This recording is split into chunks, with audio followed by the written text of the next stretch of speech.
Bueno, mi nombre es Benito Vicente Franco López. Lo que vamos a ver en este módulo en particular es cómo usar la programación para analizar diversas acciones. A lo mejor y ya con Yocha ya vieron cómo podían analizar acciones, pero solamente de una en una. En este módulo en particular vamos a usar programación para, por ejemplo, analizar 100 acciones al mismo tiempo, analizar 200 acciones. Entonces vamos a ocupar un lenguaje de programación que se llama Python. Ustedes van a ver que es súper fácil de utilizar. Básicamente con otra herramienta que les voy a mostrar se les va a hacer mucho más sencillo. Claramente ustedes pues tienen que poner de su parte. Les voy a dar algunas páginas donde yo creo que viene un curso muy estructurado por si se quieren meter más a fondo. Entonces les voy a mandar unas páginas y algunas tareas. Para lo que vamos a hacer nosotros no necesitamos un conocimiento muy profundo en programación. Simplemente pues tener más idea de más o menos la idea de cómo funciona el lenguaje. Igual cualquier duda que tengan pues saben que pues tienen mi WhatsApp, entonces ahí los voy a estar apoyando. Voy a dar un poquito la motivación de por qué, por ejemplo, es útil saber programar para analizar diversas acciones en el mercado. Entonces, bueno, no sé si Joshua ya les comentó qué es una acción o así, todo mundo sí lo sabe.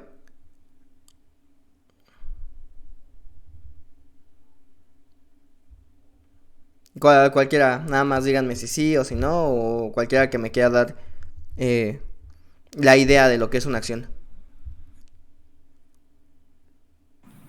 Una acción dentro de finanzas, Sí, una inversión. Pues yo una acción la entiendo como un pedacitito de una empresa que cotiza. sí, exactamente. Mira, bueno, voy a mostrarles, por ejemplo, algunas acciones famosas tecnológicas. Entonces, eh, yo creo que les voy a compartir toda mi pantalla porque si no luego se me olvida estar cambiando entre pantallas. Entonces, ya ven ahí toda mi pantalla.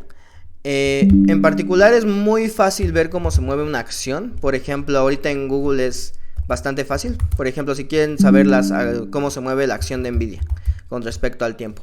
Ustedes le ponen Nvidia Stock.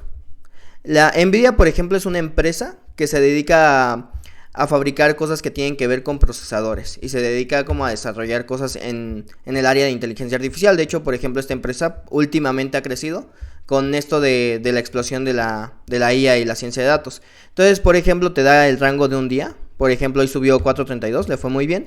Te da el gráfico de 5 días. En 5 días ha subido el 7.84.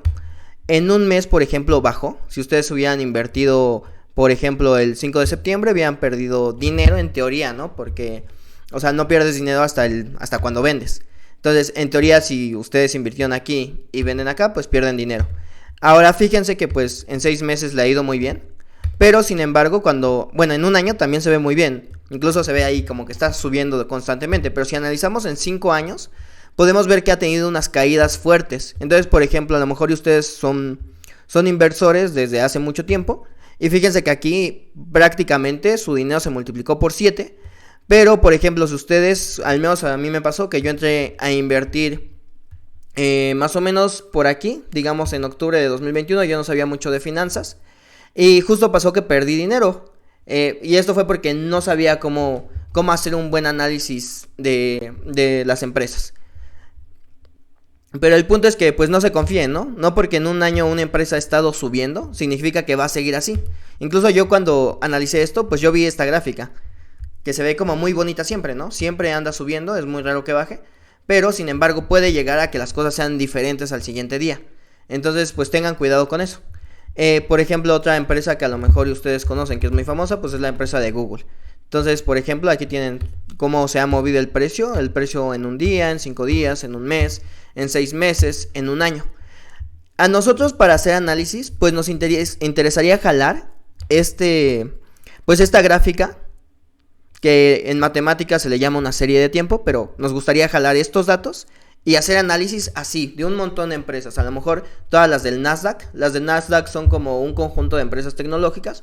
O por ejemplo el IPC, que son las empresas más grandes de Estados Unidos.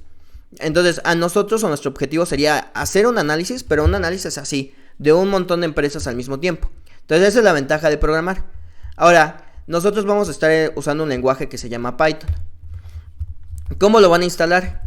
Es muy fácil, de hecho se puede hacer sin instalar nada. Pueden usar Google Colab, que va a ser lo que vamos a usar para este curso. Pero si ustedes lo quieren instalar en su computadora, simplemente se meten a la página de Python, en python.org, y automáticamente Python va a reconocer qué sistema tienen. Por ejemplo, hay gente que usa iOS, que es las computadoras de Apple. Y por ejemplo, pues yo uso Windows, ¿no? Entonces aquí nada más me dice instalar para Windows. Por ejemplo, alguien que usa iOS o usa Linux, les va a decir aquí instalar para Linux. Y nada más le ponen aquí en el botoncito. Le voy a poner nada más para que vean. Creo que no tarda tanto. Pero solamente le ponen en el botoncito. Y hay una parte importante que se llama Add to Path. Entonces tienen que marcar esa casilla. Y también tienen que deshabilitar una cosa que se llama Max Length. Entonces imagínense que pongo, mira, aquí, esta casilla es la que tienen que poner. Y ya todo se sigue igual. Entonces le ponen instalar ahora. Y todo nada más le dan clic. Y tienen que deshabilitar una cosa que se llama Path Length. Pero básicamente igual es marcar una de estas casillas. Entonces dejan estas dos marcadas y ya le ponen instalar. ¿Cómo sé que ya lo instalé bien? Se van a meter aquí a su buscador. Le ponen cmd. Se meten al símbolo del sistema. Y entonces le ponen así como Python version. Creo que es así. Casi siempre esto se me olvida porque pues no lo hago muy seguido. Pero más o menos es así, ¿no? O sea, si lo tienen bien instalado, les va a poner ahí como qué versión de Python tienen. Nada más, a ver, déjenme ver, porque pues luego se me llega a olvidar. Command. Python y 2 guiones version. Entonces le ponemos aquí Python 2 guiones version. Y ya les debe de tener aquí, o sea, les debe de salir qué versión de Python tienen instalada. Entonces cuando les sale eso es que ya tienen instalado bien Python. Y luego se pueden meter acá y buscar una cosa que se llama Jupyter Notebook.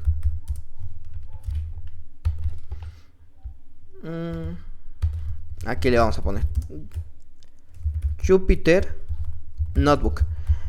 Jupyter Notebook va a ser el lugar donde nosotros vamos a programar. Porque por ejemplo aquí yo ya tengo instalado Python. Pero si yo quiero trabajar con Python, lo tengo que estar moviendo desde el cmd. O sea, le tendría que poner así como Python, ¿no? Entonces ya entra Python. Y Python es como una super calculadora. Entonces yo le puedo poner así como 3×5 y me da 15. O puedo poner así como print. Hola mundo. Entonces puedo programar por aquí, desde aquí. Pero la verdad es que no es muy útil. Van a ver que pues para las cosas que vamos a hacer nos conviene tener un lugar más bonito en donde poder programar. Por ejemplo, es la diferencia entre tener esto de aquí, que es como un bloc de notas para hacer texto. Ahí. O sea, la diferencia de usar el cmd para programar es como que tuviéramos un bloc de notas para hacer texto. Entonces podríamos poner así como hola, ¿cómo están todos? Y así. Pero si yo quiero de veras hacer textos bonitos, pues me conviene más usar Word, que es un programa específico para ello. Entonces, pues, esa es la diferencia. Y nuestro Word de Python, por así decirlo, va a ser esto que se le llama Jupyter Notebook. Entonces, si se meten aquí a la página de Jupyter Notebook, van a encontrar una parte donde dice cómo instalar esto. Pero van a ver que no les va a dar ningún link. O sea, a lo mejor eso les asuste, como que no hay ningún link al que nosotros nos podamos meter. Entonces, eso está extraño, pero aquí les dice que tienen que usar un comando. Como ya instalaron Python, en Python es muy común usar este comando que se llama pip. Entonces, ustedes van aquí al cmd de nuevo.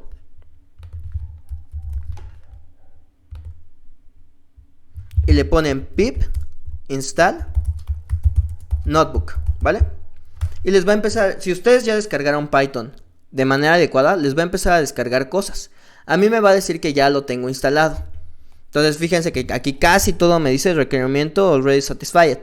Entonces ya lo tengo instalado. Y una vez que ya lo instalé, lo único que tienen que hacer es ponerle aquí Jupyter Notebook. Entonces se van al cmd y le ponen Jupyter Notebook.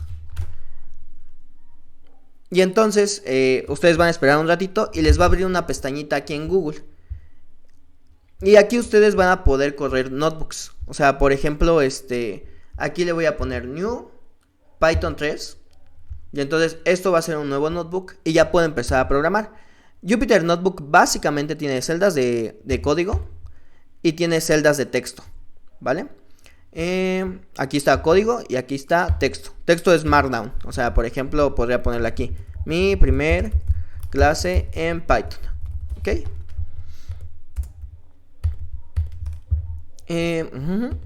Entonces, esto es si ustedes lo quieren hacer de manera local, o sea, desde su computadora. Y por ejemplo, aquí ya puedo empezar a programar. Puedo poner print hola mundo. Entonces, si yo lo corro, me va a poner aquí hola mundo. Esto es para hacer... y bueno, aquí le pueden poner el título de su notebook. Por ejemplo, mi primer clase en Python. Esto es si ustedes lo quieren hacer desde su computadora. Creo que ya existía ese, entonces vamos a ponerle Python con finanzas. Clase 1. Esto es si ustedes lo quieren hacer desde su computadora y ocupar los recursos de su computadora. Pero la verdad, o sea, en mi experiencia, es mucho más fácil usar Google Colab porque no tienen que instalar nada. La mayoría de librerías que tienen que ver con ciencia de datos ya están instaladas por defecto en Google Colab. No van a ocupar los recursos de su computadora. Entonces, si tienen una computadora que no es muy rápida, les conviene realmente porque ciertos algoritmos son pesados. Entonces, pues en Google Colab los van a poder hacer bastante rápido. Y la siguiente ventaja es que puedes ocupar el GPU de los servidores de Google. Entonces, pues a lo mejor y tu computadora no tiene tan buena tarjeta gráfica. Y pues sí es bastante conveniente. Aparte de que tus notebooks se van a guardar en Drive automáticamente. Y cuando tú quieras ir a verlos de nuevo, pues ahí los vas a tener.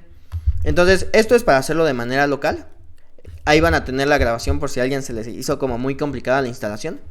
Pero bueno, así se hace de manera local. Y para hacerlo desde internet, lo único que tienen que hacer, vamos a cerrar esto. Van a buscar aquí Google Colaboratory.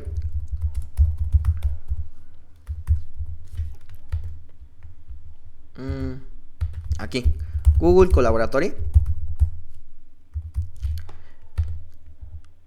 No sé por qué hace esto. O sea, como que se va mi historial, pero no quiero eso.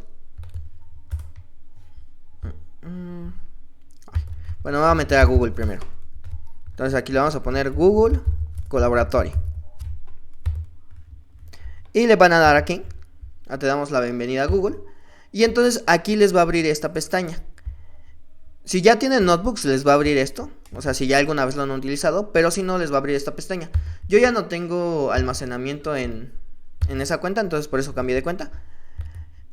Y lo que van a tener aquí es, digamos, un vistazo de lo que pueden hacer con Google Colab. Les diría que pues si pueden, se lean como estos cuadernitos de aquí que son importantes. Pero es muy muy fácil usarlo. Lo que van a darle aquí es archivo y le van a poner en nuevo cuaderno. Entonces, si le ponen en nuevo cuaderno, les va a abrir esto de aquí. Y ya es como si tuvieran un nuevo notebook de Jupyter Notebook. De hecho, son idénticos los dos. O sea, la manera y el estilo de trabajar es idéntico en ambos casos.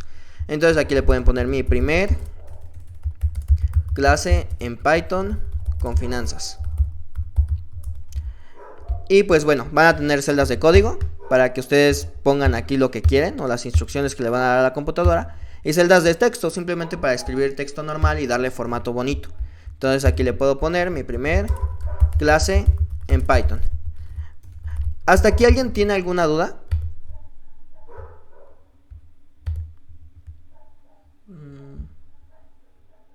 Claro, Marcela.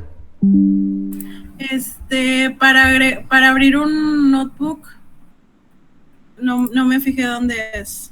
Sí, es muy fácil, solamente le pones, o sea, te voy a enseñar de nuevo, así súper rápido. Pero bueno, gracias. Ahí va a estar la grabación, ¿no? Simplemente, te digo, van a entrar aquí. Y lo que van a ponerle aquí es en archivo y le ponen en nuevo cuaderno. Entonces le das clic aquí, automáticamente se te va a abrir un nuevo notebook. Es muy muy fácil de utilizar. De hecho, los notebooks que hagamos aquí, les voy a mandar un link y ustedes van a poder entrar a mi notebook y lo van a poder correr de manera muy rápida. Ahora les voy a dar la motivación de por qué es útil trabajar con Python para analizar finanzas. El primero es, por ejemplo, si ustedes quieren ver indicadores. Entonces, por ejemplo, imagínense que ustedes quieren ver la media móvil de una acción. Entonces, por ejemplo, aquí les estoy representando el precio de Apple desde, bueno, este ya lo tenías desde abril a mayo, junio, julio, agosto, septiembre, creo que es este mes. No, julio, hasta julio, ¿no? Entonces es de abril a julio. Y pues más o menos analicé la media móvil de 20 días. Si quieren luego les explico qué es eso. Pero pues puedo hacerlo y puedo cambiar la acción aquí. No necesariamente debe ser la de Apple, sino puede ser la de Nvidia o puede ser la de Coca-Cola, la de Pepsi o cualquier acción que se les ocurra. Yo les voy a decir cómo pueden analizar todas las acciones, por ejemplo, del IPC de manera muy rápida. Ahora, también, por ejemplo, imagínense que ustedes quieran calcular el RSI. El RSI es como un indicador que te dice qué tan rápido se está moviendo el precio de una acción o con qué fuerza lo está haciendo. Entonces, igual, por ejemplo, es muy fácil hacer la gráfica. De hecho, esto lo programé como en una hora más o menos. Y les digo, pueden analizar varias acciones. Por ejemplo, también aquí está la de Nvidia. Y por ejemplo, aquí está el MACD, que también te dice algo similar. Simplemente es un indicador del que vamos a hablar un poquito después. Y por ejemplo, aquí están las bandas de Bollinger. Entonces también, por ejemplo, pues te está diciendo cómo se está moviendo el precio de la acción. Se espera que, por ejemplo, pues no salgan de esto rojito. Entonces son diferentes indicadores que nosotros podemos analizar de manera muy rápida. Y de hecho, por ejemplo, aquí hice un programita que al final, si yo ejecuto aquí todo desde el principio, digamos, vamos a ejecutar todas, van a ver que es muy rápido. O sea, una vez que ya conecta con el servidor, empieza a correr todo súper rápido. De hecho, creo que por la forma en que lo hice se va a mover y me va a graficar los precios ya más actuales.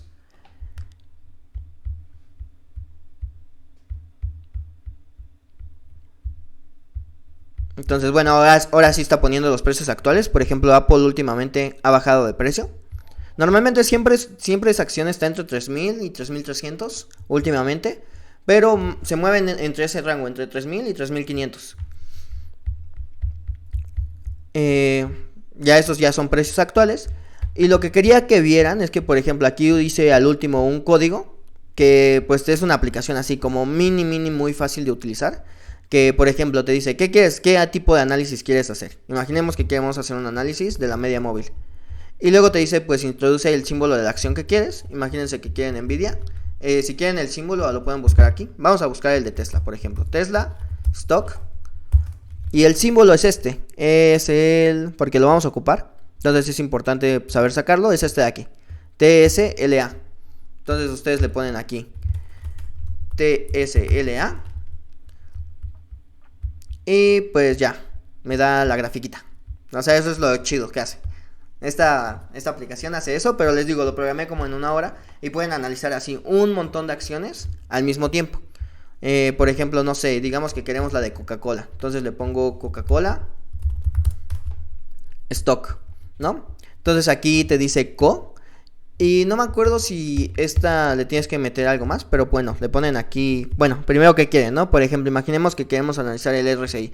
Y de hecho hasta bueno, aquí le puse que me leyera qué significaba lo que estaba haciendo, ¿no? O sea, por ejemplo, aquí me dice que según la estrategia de las medias móviles, debería de vender la acción de Tesla, ¿no? O sea, pero estos son indicadores. Deberían de hacer análisis de varios indicadores y también hacer un análisis fundamental para decidir si van a vender o van a comprar.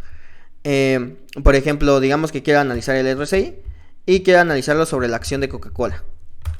Entonces pues ya, me va a dar la grafiquita, que es esta de aquí. Vean que aquí está CO, precio de cierre y RSI de 14 días. Y pues aquí me dice que la acción de Coca-Cola está sobrevendida y a lo mejor sería buena opción comprar.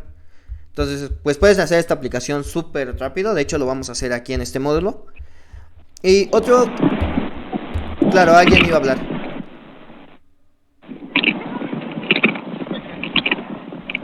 ¿Querías hablar, Alfredo, o simplemente se prendió tu micrófono? No te escuchamos muy bien.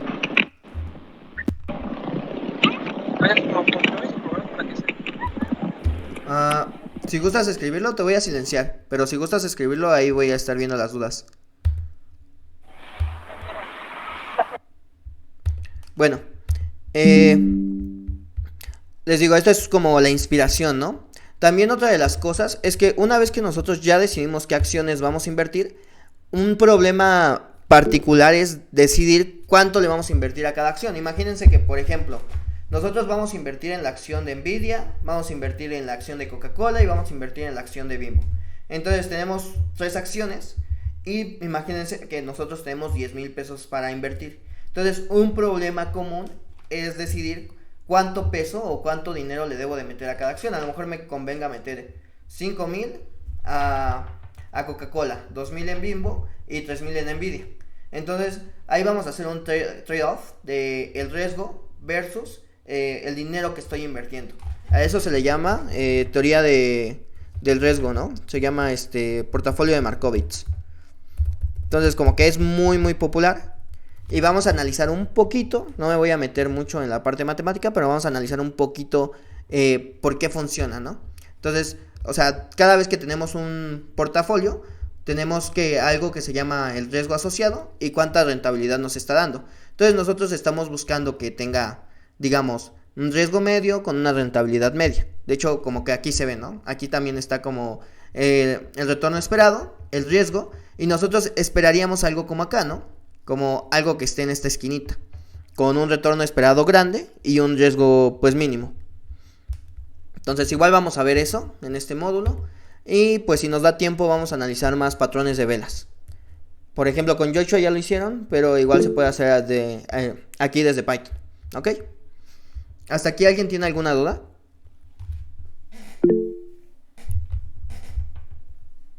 Sí, yo, sí. una pregunta. ¿Crees que en base a eso, por ejemplo, que te dice que está sobrevendida, eso es recomendable comprar?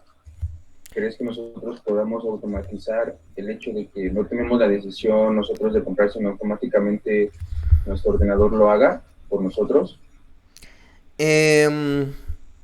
Pues con las 4 clases que les voy a dar, no creo que podamos llegar a eso, la verdad. O sea, siendo muy sinceros. Sí se puede, sí hay gente que lo hace, pero tampoco es muy recomendable porque, digamos, nosotros estamos analizando una serie de tiempo al final, ¿no? O sea, estamos analizando esto. Pero, o sea, el comportamiento de la acción no está determinado por cómo le ha ido en el pasado. Es decir, o sea, en términos matemáticos no es una cadena de Markov. Entonces, puede ser que en el pasado le ha ido muy, muy bien. Y si tú analizas, por ejemplo, esta serie hasta acá, esperarías que siempre suba, porque siempre está subiendo, o sea, tú lo ves y siempre está subiendo. Pero date cuenta que de repente pasan hechos históricos. Por ejemplo, aquí más o menos en esta fecha fue cuando la Fed subió intereses, empezó a subir intereses, que hacen que el mercado vaya a la baja.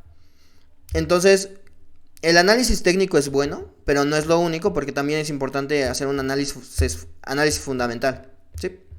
Y una persona que sepa que, por ejemplo, que tenga un programa que agarre y lo use para vender y comprar automáticamente, pues ya sería rica, ¿no? Entonces, si alguien te asegura que, por ejemplo, con un programa tú vas a obtener tanto por ciento de rendimiento casi seguramente, eso es falso, ¿sí?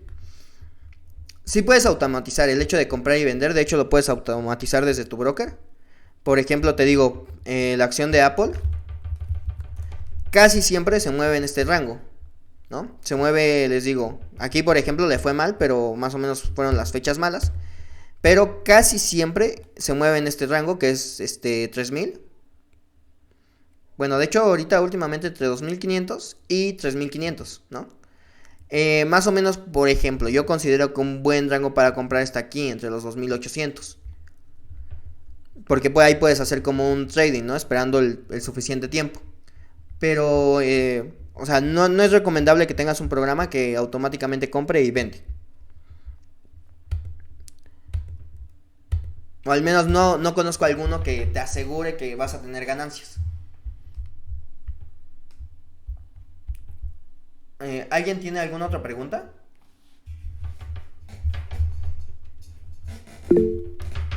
Claro.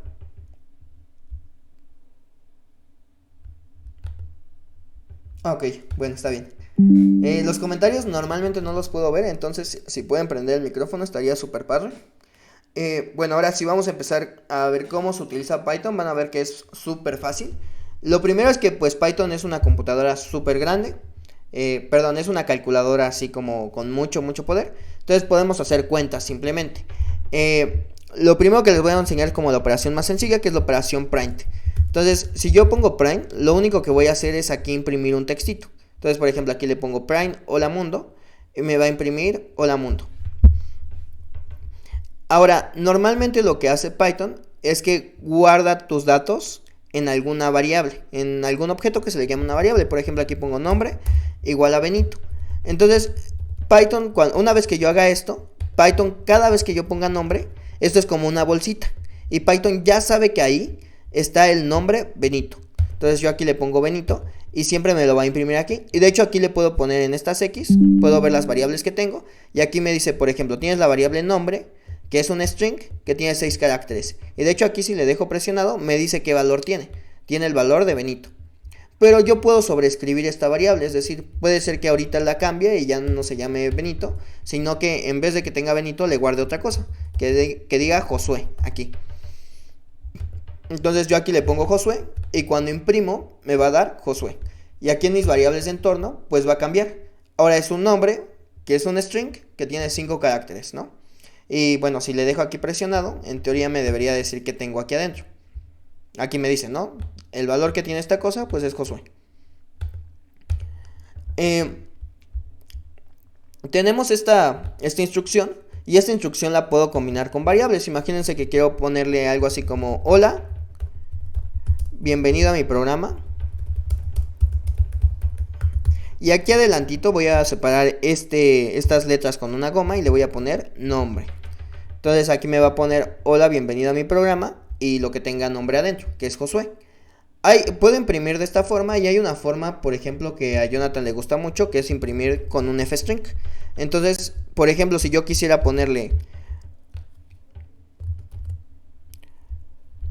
hola, bienvenido a mi programa y aquí ponerle nombre, fíjense que cuando yo imprima literalmente me está poniendo nombre aquí. Y a mí no me gustaría más bien que me imprima lo que tiene adentro nombre, o sea que me imprima Josué. Entonces una forma de hacer eso es ponerle una F aquí y encerrar esta variable en particular con corchetitos garigoleados. Fíjense que hasta el colorcito cambió, ¿no? Ahora es de color negro, mientras hace rato era de color rojo.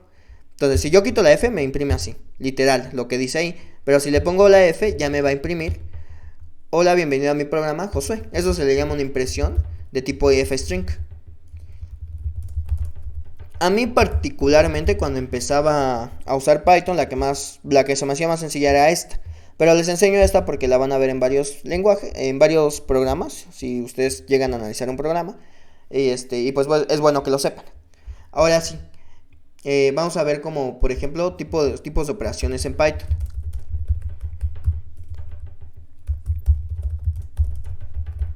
Entonces vamos a analizar primero las operaciones que podemos hacer con números. Entonces imagínense que ustedes ponen una variable que se llame A igual a 3 y una variable que se llame B igual a 2. Entonces, por ejemplo, ustedes pueden hacer la suma de A más B. También pueden hacer el producto de A más B, que va a ser con un asterisquito. Entonces esta es la suma. Esta es el producto. La resta. ¿Okay? Y la división. ¿Vale? No sé si hasta aquí alguien tenga alguna duda.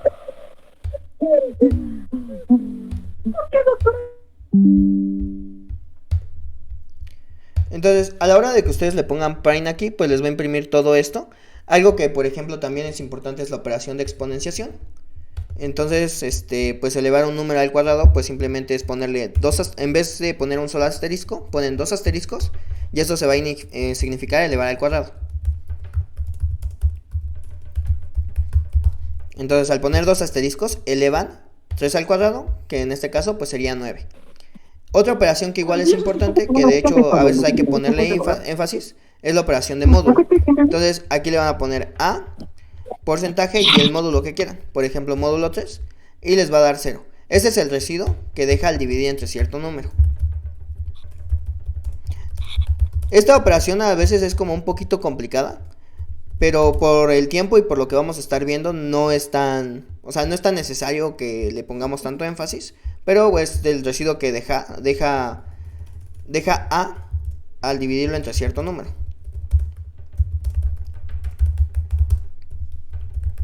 Por ejemplo, el 3, ¿no? Entonces, por ejemplo, digamos, algo para poner ejemplitos. Imagínense que ustedes quieren ver dentro de 153 días qué día va a ser, ¿ok?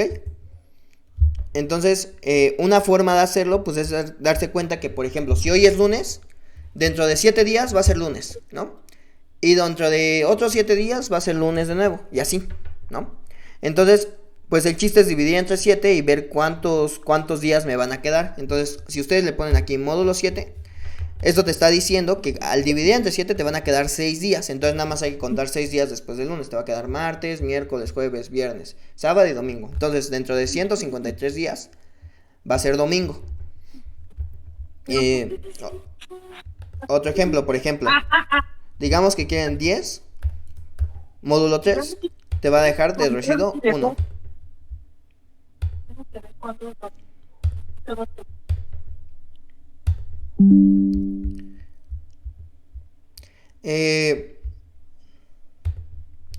Por ejemplo, digamos 25, módulo 4. ¿Qué creen que les dé esto?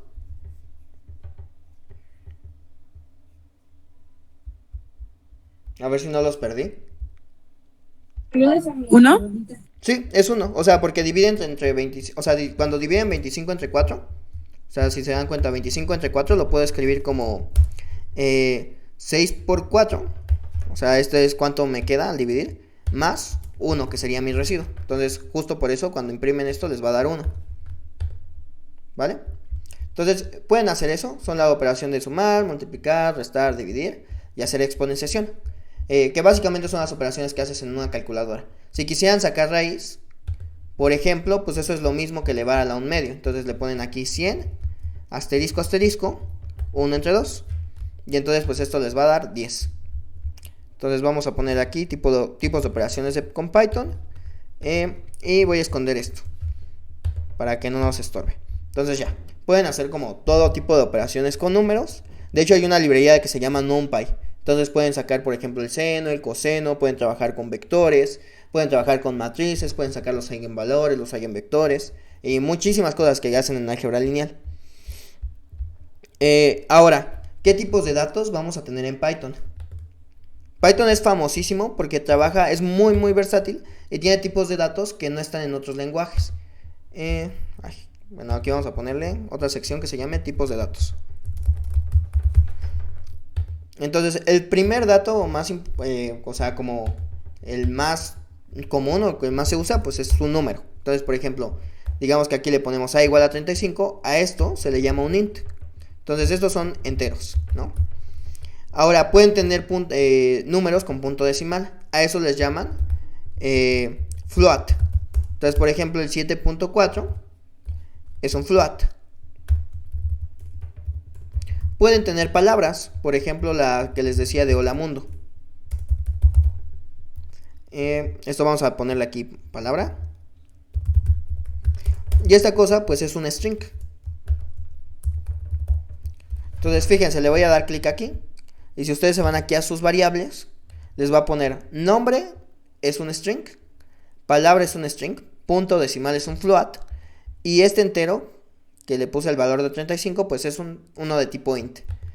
¿Qué otros datos tengo que no son tan comunes? Por ejemplo, vamos a tener los datos que son de tipo lista. Entonces una lista es básicamente, como ustedes ya conocen,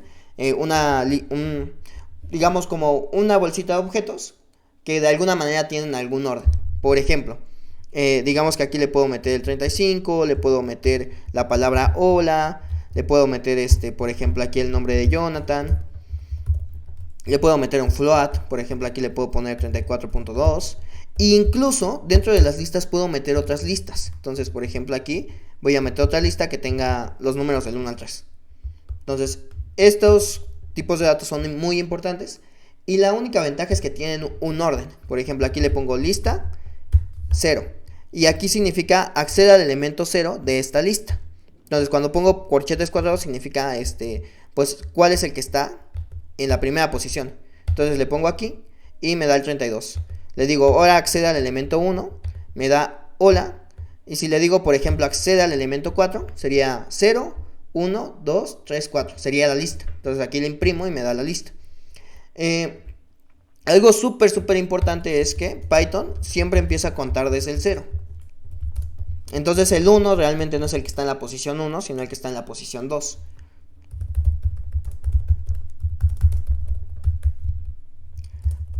Y bueno, un comando de listas que voy a ocupar y que es muy famoso, hay muchos comandos para las listas. Por ejemplo, pueden eliminar elementos, pueden acceder a algún elemento en particular, pueden meter un elemento en una posición en particular. Pero al final de cuentas, digamos, son muchísimos comandos que van a utilizar rara vez, y les voy a enseñar cómo los pueden buscar. Entonces el único que quiero que sí se aprendan es el siguiente comando, que se llama, por ejemplo, el comando .append, que por ejemplo agarran el nombre de su lista, al final le ponen .append y le ponen el elemento que quieren agregar. Por ejemplo, digamos que queremos agregar a Josué dentro de mi lista. Entonces si le pongo lista.append Josué, a la hora de que yo imprima lista,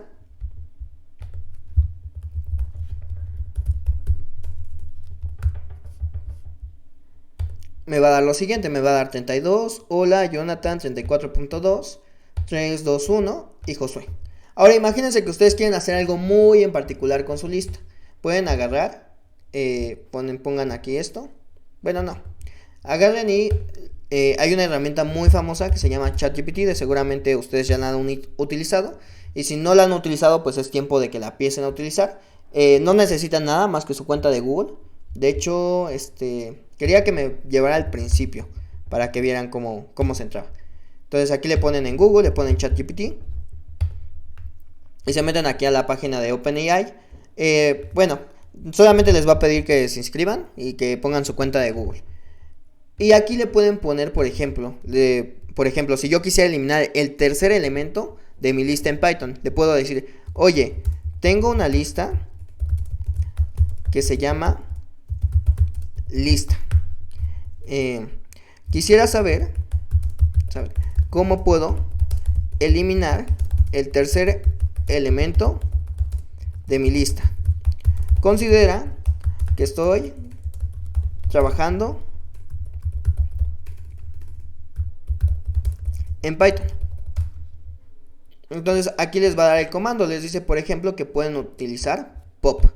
Entonces te dice, puedes eliminar el tercer elemento de una lista en Python utilizando la función pop o rebanado de la lista. Aquí tienes dos formas de hacerla. Usando el rebanado de la lista, y aquí les pone un codiguito de cómo lo pueden hacer.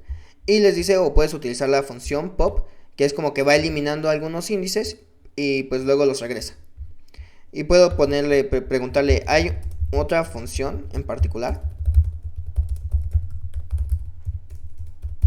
Por ejemplo, no sé por qué no me dio delete directamente.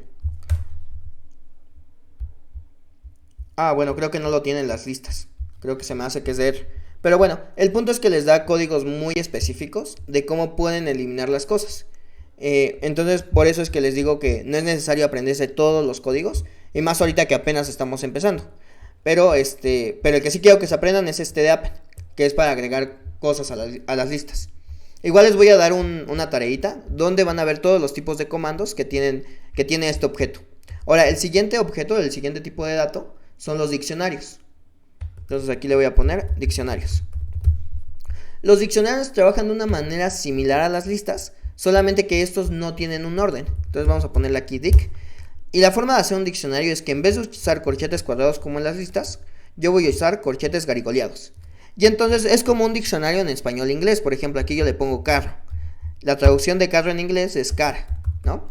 Fíjense que como que estoy dividiendo por dos puntitos cada par de valores. Entonces, por ejemplo, aquí pongo una goma. Por ejemplo, no sé, caballo, horse, ¿no? Por ejemplo, adiós,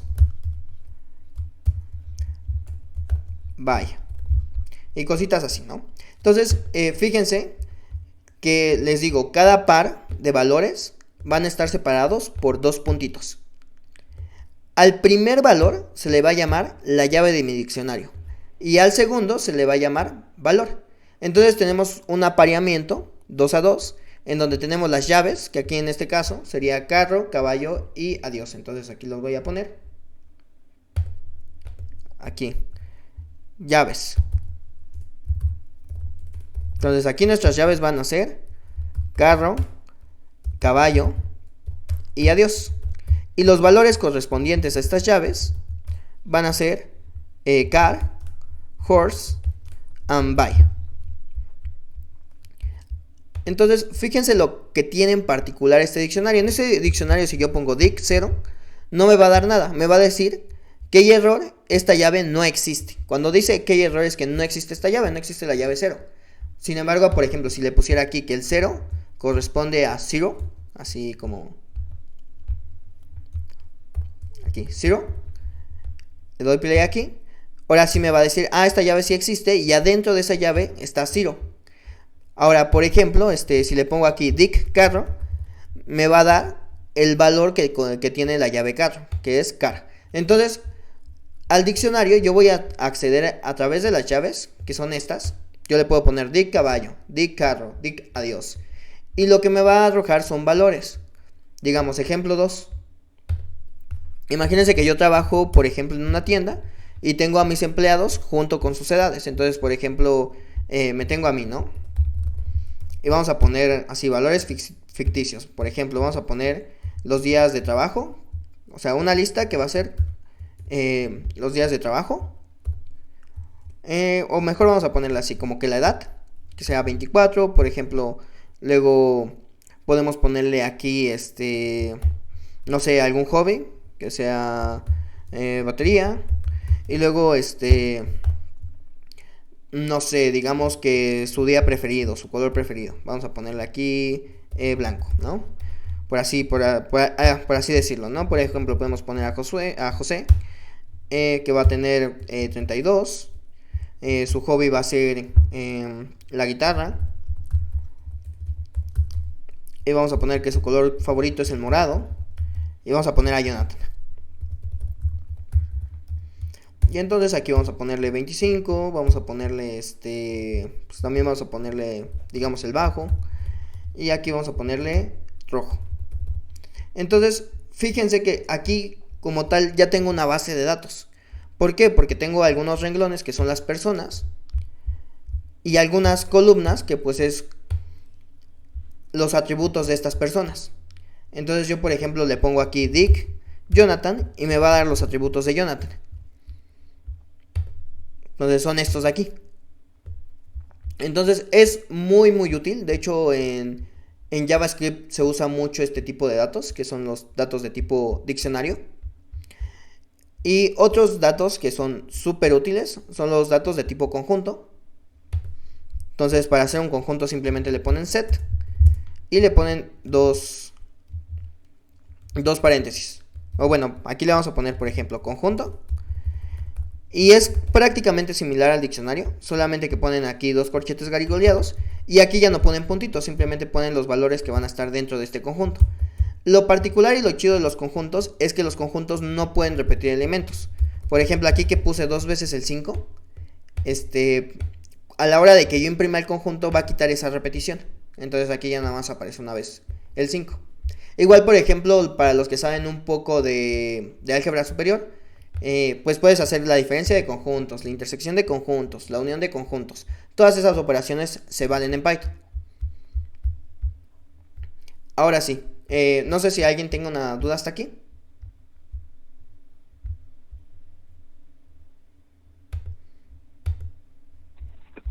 Sí, yo.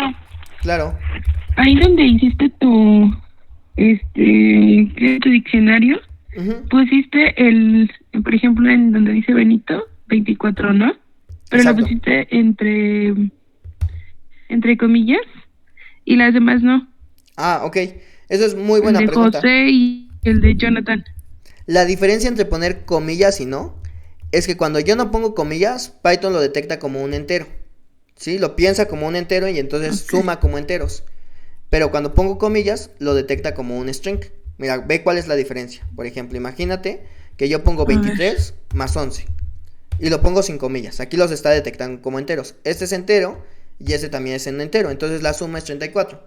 Pero, por ejemplo, si yo quisiera sumar palabras, aquí le pongo hola más mundo. Lo que Python hace para sumar palabras es simplemente concatenar, las junta. Entonces, ¿qué pasa cuando yo sumo 23 más 11 pero con comillas? Aquí Python no sabe que son números, sino que los piensa como palabras, los piensa como strings. Entonces, a la hora de que yo sumo, me va a poner que es este número de aquí. Para algunas aplicaciones esto es útil, pero pues no es conveniente, ¿no? Igual, por ejemplo, Sí, claro. imagínate que quiero ponerle aquí 23 por 11, o así, entre comillas. Lo que va a pasar es que me va a dar un error. Me va a decir, no puedo multiplicar secuencias que no sean enteros, porque esto los está pensando como palabras, entonces no los puede multiplicar. Algo que sí se puede hacer es multiplicar una palabra por un número. Lo que hace es repetir tantas veces como el número esta palabra. Es decir, aquí me va a repetir el 23 11 veces. Y ya me da esto. El 23 repetido 11 veces. ¿Sí? Por ejemplo, si pongo aquí hola y lo multiplico por 11, pues me da 11 veces hola. Hola. Sí, entonces pues ya, esa es la diferencia. Ahora, pues para hacer programas muchas veces, por ejemplo, van a tener que tomar diferentes acciones, ¿no? O sea, por ejemplo, yo me levanto un día y pues normalmente voy a clases. Pero si ese día me dicen que no hay clases, pues me voy a quedar en mi casa y a lo mejor haga otras actividades.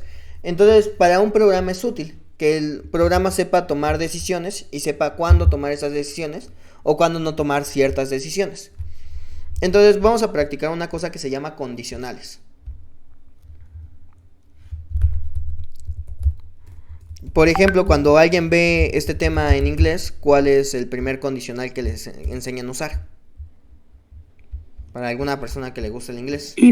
If. Entonces en Python es exactamente lo mismo. Es muy intuitivo el uso del if, que pues prácticamente es el sí condicional del español. Entonces básicamente esta es la instrucción que vamos a hacer para decidir qué hacer en cada momento. Entonces la instrucción que vamos a utilizar. Aquí está if. Entonces, por ejemplo, imagínense que queremos un programa que ustedes tienen alguna disco y les llega gente y lo único que quieren que hacer es que esa persona ponga su edad y decida si quiere dejar entrar a la disco a esa persona o no la quiere dejar entrar a la disco. Entonces vamos a poner un programa que sea así como que te imprima, o sea, por ejemplo, que te imprima: hola, bienvenido a mi antro, ¿no? Entonces esto lo único que hace es imprimir: hola, bienvenido a mi antro. Y ahora vamos a pedirle que al usuario le pida un nombre. Entonces nombre va a ser igual. A esta instrucción no se las enseñé, pero es una instrucción que lo que hace es imprimirme lo que le ponga aquí adentro. Me va a abrir una cajita para que el usuario escriba. Entonces le puedo poner aquí: ¿me puedes decir tu nombre?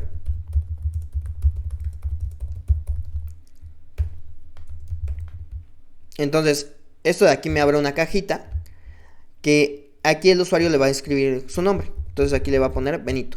Y esto se va a guardar en esta variable. Entonces cuando yo le ponga aquí nombre, pues el programa ya sabe que lo que tiene adentro nombre es Benito, ¿vale? Y lo siguiente que deberíamos de preguntarle es la edad. Entonces aquí le vamos a poner input: ¿me puedes decir tu edad?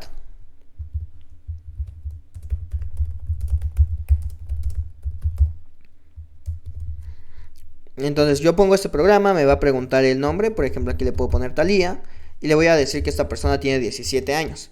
Entonces aquí en nombre ya no va a ser Benito, va a ser Talía. Y si le pongo aquí en edad, aquí me va a decir que tiene 17 años. Fíjense que me lo imprimió entre comillas. ¿Esto qué significa? ¿Que lo está leyendo como número o como letra?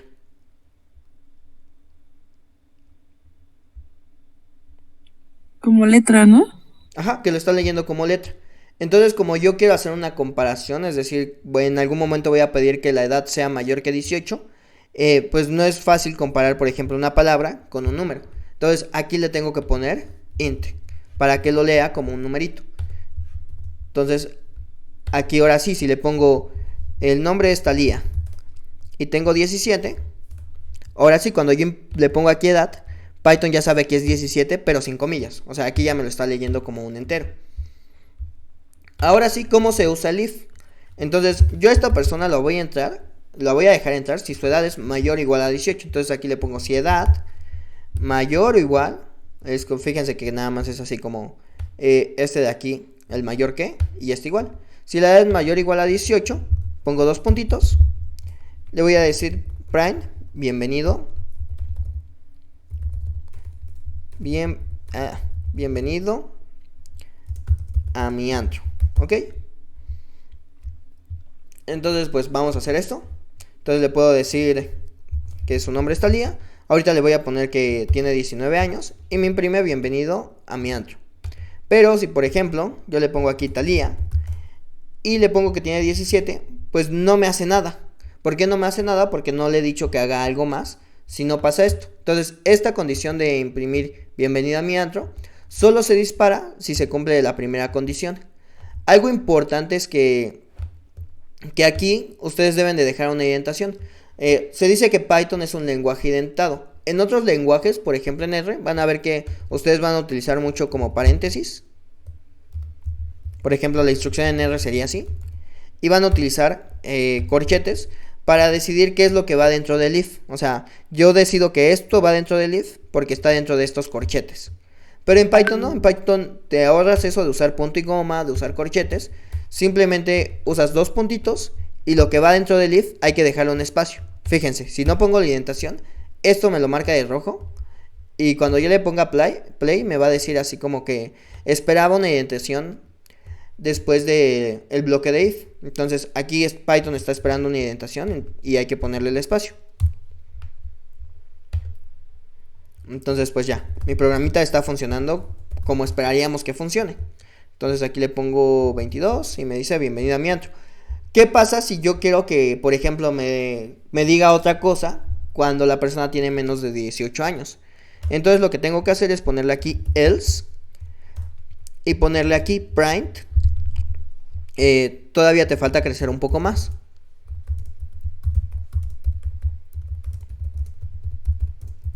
La traducción del else sería: si no pasa esto, o además, imprime esto, ¿no? O sea, en caso contrario de que no pase lo que teníamos aquí arriba, entonces ahora imprime esto. Fíjense que al else no le puse ninguna condición. Es decir, aquí no lleva ninguna condición. No lleva así como que else edad menor que 17. No lleva condición. Simplemente es el else más dos puntitos que te dice: si no pasa eso, entonces ya imprime esto de acá, ¿ok? Por ejemplo, aquí le voy a poner Talía y le voy a poner que esta persona tiene 10 años. Entonces me dice: todavía te falta crecer un poco más. Imagínense que ustedes quisieran agregar otra instrucción adicional, es decir, que no fuera binaria, de que pues nada más dice esto o dice el otro.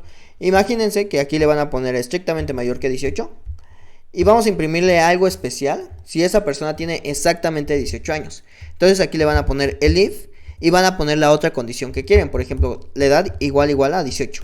Si la edad es exactamente 18, entonces aquí le van a poner print, justo estás en el rango. Sé feliz por hoy, ¿no? Fíjense que aquí en el elif sí puse una condición. Y fíjense que después de la condición siempre van dos puntitos. Entonces eso es como de la sintaxis.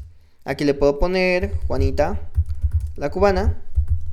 Y le voy a poner 18. Y pues ya me dice: justo estás en el rango, sé feliz por hoy. ¿Qué tipos de operadores tengo? Porque aquí, por ejemplo, este es el mayor que. Esto es para asignar un igual. Fíjense que cuando quiero hacer una comparación, y no una asignación, porque aquí estamos haciendo asignaciones. Por ejemplo, aquí estamos diciendo que el diccionario sea igual a todo esto. Cuando quiero hacer una pregunta a Python, preguntar si son dos objetos son iguales, pongo aquí doble igual, ¿ok? Entonces esos son algunos operadores que determinan una condición. Entonces aquí le voy a poner tipos de operadores lógicos. Igual en la tarea pues van a poder practicar un poco más con esto, si no es que no les queda muy claro. Ahorita es como un curso así súper rápido.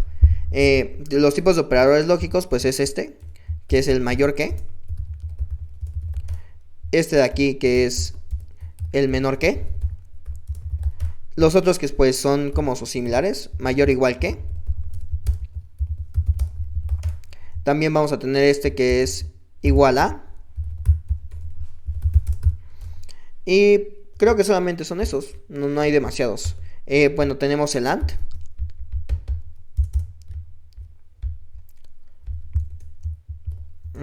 Este de aquí.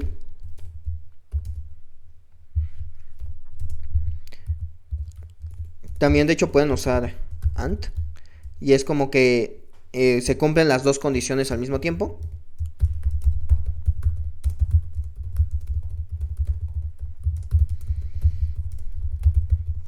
Y el otro operador es OR.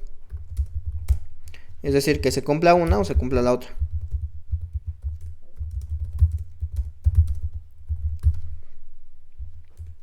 Por ejemplo, les voy a enseñar. Imagínense que ustedes, en este caso, van a dejar pasar al hijo del patrón. El hijo del patrón tiene un nombre en particular. Entonces, él es más chiquito, pero pues siempre pasa. ¿Por qué? Porque pues es el hijo del patrón. Entonces, por ejemplo, vamos a pensar que el hijo del patrón se llama Marcos, ¿no? Así, un nombre muy genérico. Entonces, vamos a ponerle aquí, si el nombre es igual a Marcos, entonces, entonces dejarlo pasar. Entonces aquí lo que haríamos en esta condición es agregarle OR nombre igual a Marcos. Entonces, con que se cumpla con que se cumpla cualquiera de estas dos condiciones, pues ya te dejaría pasar. Fíjense que aquí me marcó que estaba mal. Me marcó como una línea así como de un error. ¿Por qué? Porque Marcos es una palabra, entonces hay que ponerla entre comillas. Ahora, fíjense esto. Si yo aquí le pongo Marcos, aunque le ponga que tiene 10 años, ya me va a dejar pasar. Entonces, pues ese es el chiste del OR, que se cumpla ya sea esta condición o se cumpla esta condición de acá, ya te imprime la línea que quieres. ¿Alguien tiene alguna duda hasta aquí?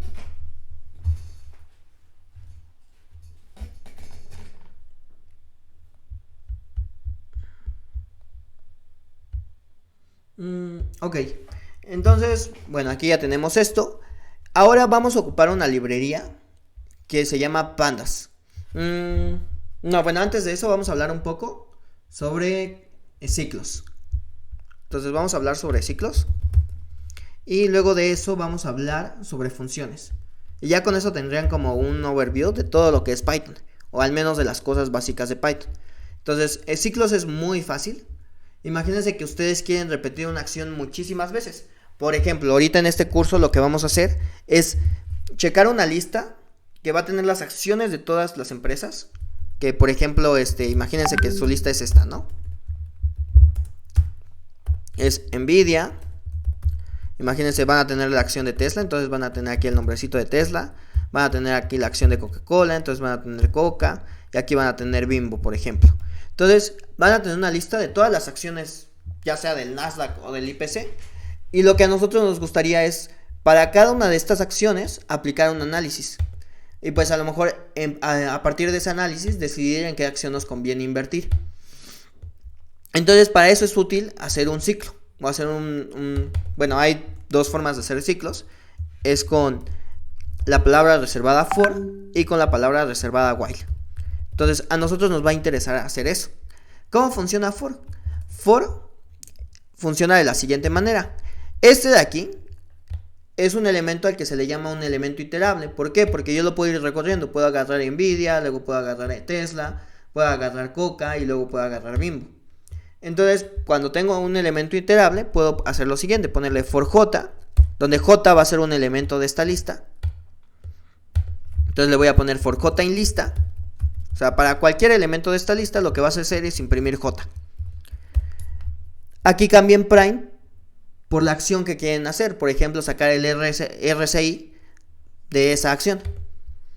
Entonces, pues, básicamente como que lo que hace es hacer 4 líneas. Primero imprime Nvidia, luego imprime Tesla, luego imprime Coca y luego imprime Bimbo. Otra forma que pueden hacerlo, imagínense que ustedes tienen los números del 1 al 100. Entonces para eso usan esta cosita que se llama range 100. Esto de aquí son los números del 1 al 100. Entonces pueden decir, por ejemplo, for i in range 100. Vamos a dejarlo más cortito, en range 20. Imprime i. Entonces aquí, esto de aquí es una lista que contiene los números del 0 al 19, de hecho. Entonces contiene los números del 0 al 19 y lo que va a hacer es imprimir cada uno de esos números. Entonces aquí me imprime 0, 1, 2, 3, 4, 5, 6, 7, 8, 9, 10 hasta el 19. Vamos a dejarlo por el momento hasta for, porque para lo que vamos a hacer no vamos a ocupar while. Pero también hay una otra forma de hacer ciclos usando while, y while te permite usar una condición al final. Por lo que necesitamos ver para este curso, pues no lo vamos a ver. Ahora, no sé si alguien tenga alguna duda hasta aquí.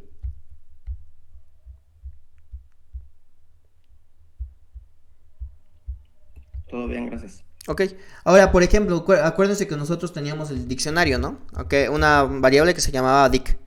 Y dic tiene los nombres de personas y tiene los atributos de cada una de esas personas.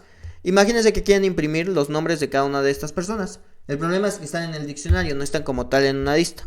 Entonces, si ustedes ponen dic.keys, esto de aquí les arroja la lista de las personas o de las llaves que tiene el diccionario. Y si le pongo dic.values,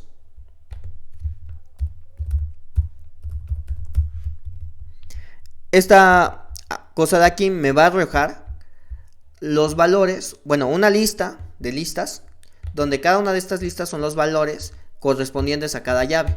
Entonces, por ejemplo, si yo quisiera imprimir los nombres que hay en ese diccionario, simplemente debo de poner for i in dic case. Esto ya es una lista. Y ponerle aquí print i. Y entonces ya me imprime lo que yo quiero. Ok, ahora sí, por último, ya para terminar la clase, vamos a ver algo que se le llama funciones. ¿Alguien que me quiera decir para esa persona qué es una función?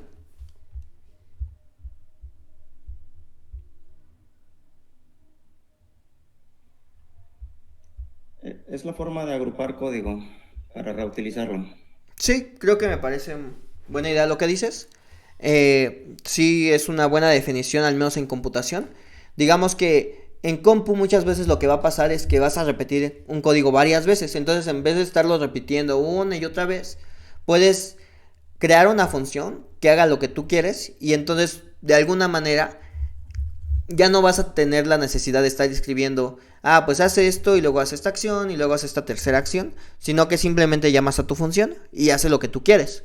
Entonces es muy útil para hacer el código más cortito. Pero, digamos, una definición más matemática o una definición, digamos, como le dirías a alguno de tus hermanitos o de tus hijos, si te preguntara, ¿qué es una función?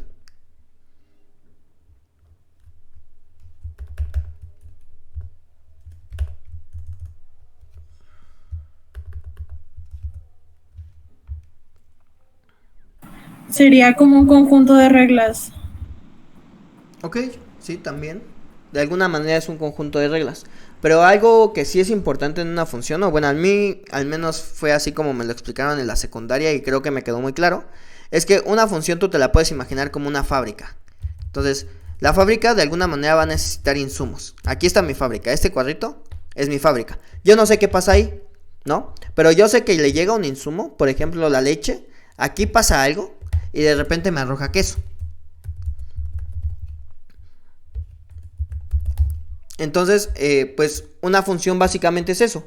Yo le puedo meter aquí un numerito o un objeto, no es necesariamente que sea un número. Le meto un objeto al que le voy a llamar X. Pasa dentro de la función, yo no sé qué haga ahí adentro. Y al final me arroja un Y.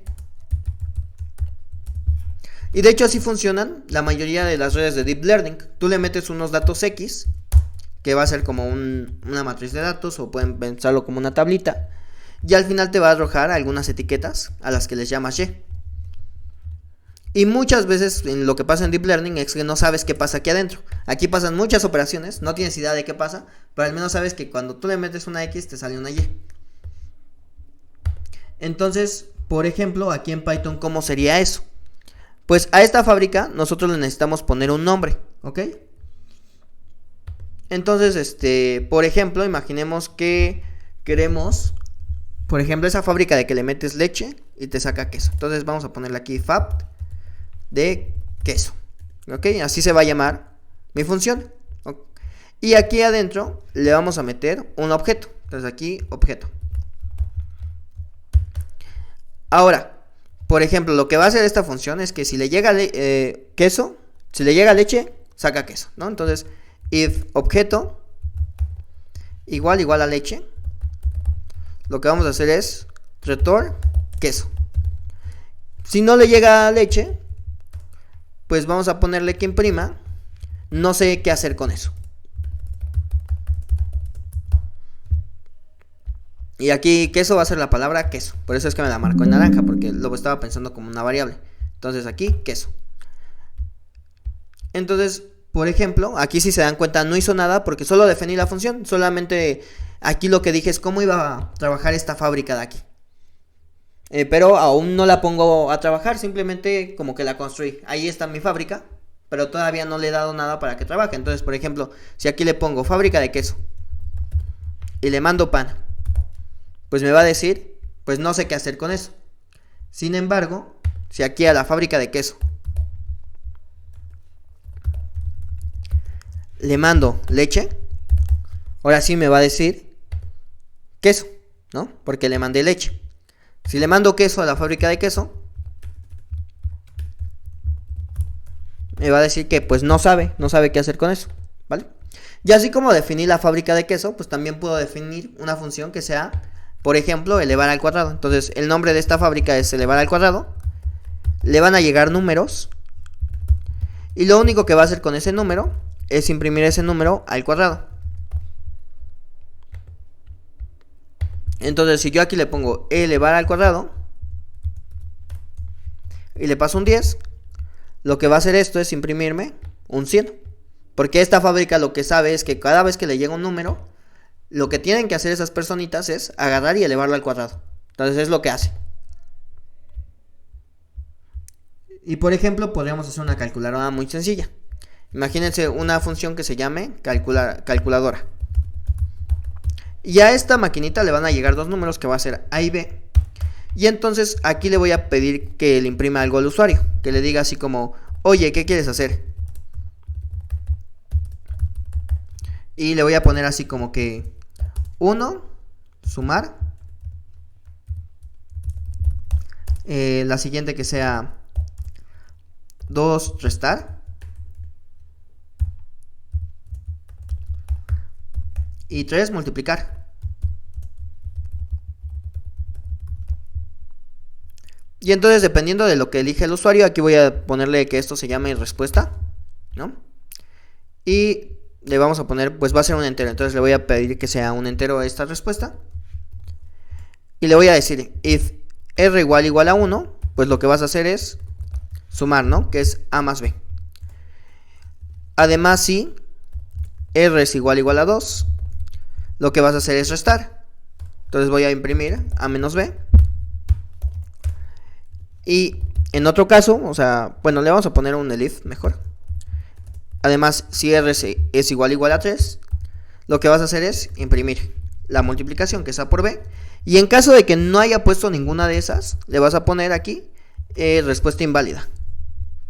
O así, syntax error. ¿Vale? Entonces, hasta ahorita pues nada más definí mi maquinita, pero esta maquinita no hace nada porque nada más la tengo ahí aventada. Entonces la tengo que mandar a llamar o la tengo que usar. Entonces aquí si le pongo calculadora y le pido que me imprime, que calcule el 5 con el 10. Entonces aquí me va a decir, oye, ¿qué quieres hacer? Y le voy a poner aquí 3 multiplicar y me da el producto de estos. Esto de aquí de las Ns nada más es para que me dé un salto de línea, para que quede así el formato bonito. Entonces aquí me faltó como diagonal n para que quedara así lindo.